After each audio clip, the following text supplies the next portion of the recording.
जमात हफ्तुम। मजमून general science. सबक number 1, जानदारों की दुनिया। तवाफुक और जमात बंदी।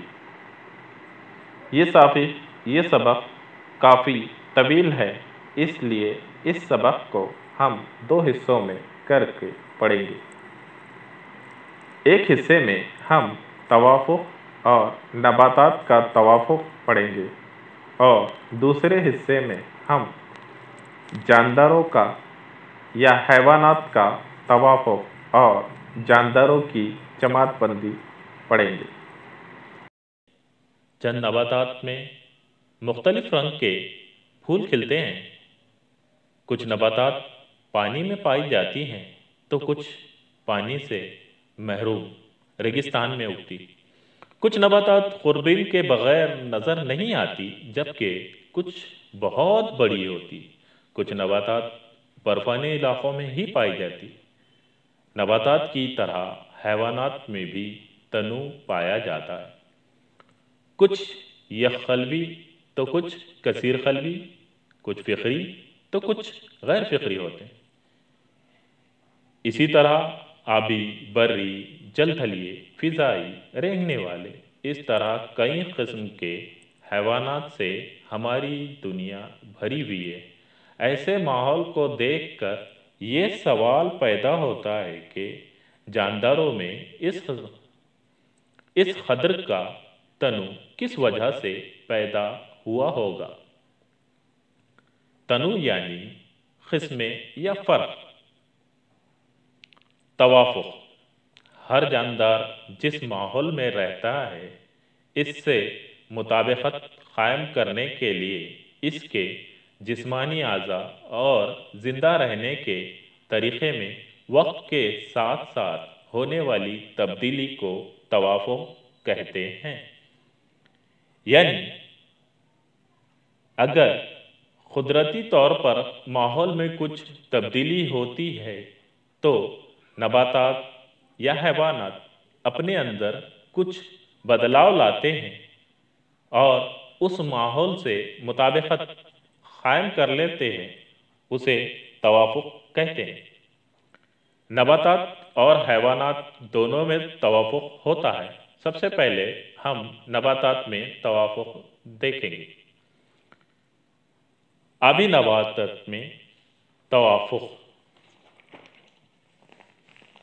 आबी ज़ख़ायर में पाई जाने वाली नबातात में चंद नबातात की जड़ें तहनशीन मिट्टी में मजबूती से गड़ी हुई होती हैं।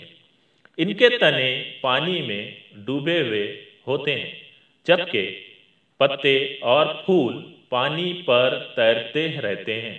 कुछ नबातात जड़ों के साथ पानी पर तैरती हैं। पानी की तह में देखने पर वहाँ भी कुछ नबातात नज़र आती है। कंवल, आबी सुंबल जैसी नबातात के डंठल नरम, खोखले और लचकदार होते हैं।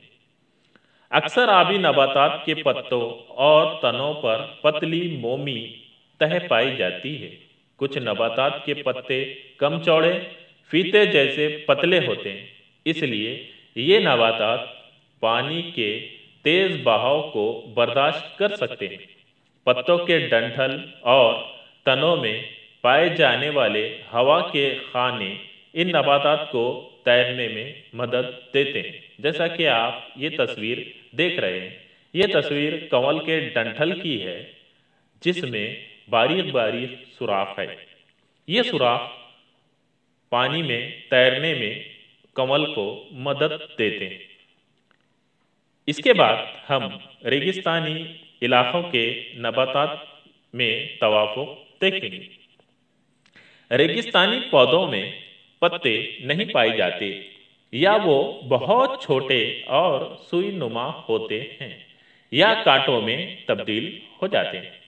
इस साख्त की वजह से इनके जिस्म का पानी बहुत मामूली मिकदार में भाप की शक्ल में खारिज होता।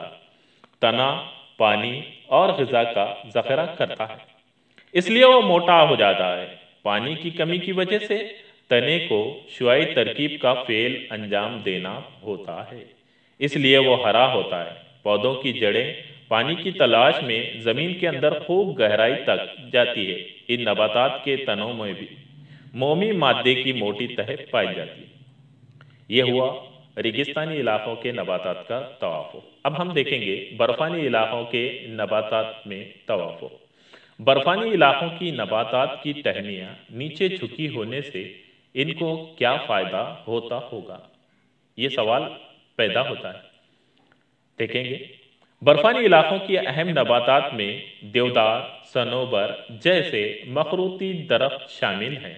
इनकी साख्त मखरूती होती है, टहनियाँ नीचे झुकी हुई होती हैं। इन इलाकों में खूब बर्फ गिरती है और सर्दी भी ज़्यादा होती है। मखरूती साख्त की वजह से इन नबातात पर बर्फ जमा नहीं होती और इनकी छाल मोटी होने की वजह से वो सर्दी बर्दाश्त कर पाती है। मखरूती यानी मुसल्लस नुमा। देखिए आप ये सामने जो दरख्त देख रहे हैं पूरे के पूरे मखरूती नुमा है, जिस पर बर्फ ठहर नहीं पाती। अब हम जंगलाती इलाकों की नबातात में तवाफ़ुक़ देखेंगे।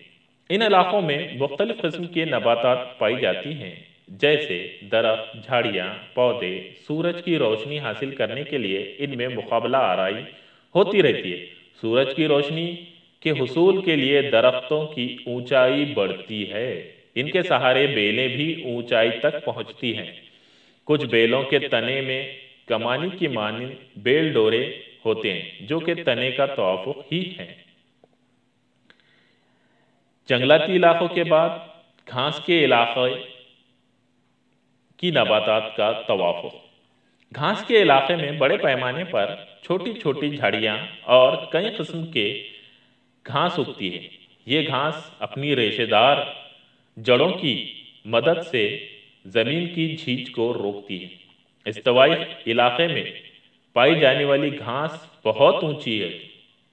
इसमें शेर, शेर बबर, हाथी, हरण जैसे हैवानात छुप सकते हैं, जैसा कि आप तस्वीर में देख रहे हैं ये तमाम जानवर। लेकिन सर्द इलाकों की घास ऊंचाई में बहुत कम होती है, इसलिए इसमें खरगोश जैसे हैवानात पाए जाते हैं। पहाड़ों की ढलानों, सतह मुर्तफा और मैदानी इलाकों में बड़े पैमाने पर चरागाहें नजर आती हैं। नबातात में ग़िज़ा के लिए तवाफ़ुक़।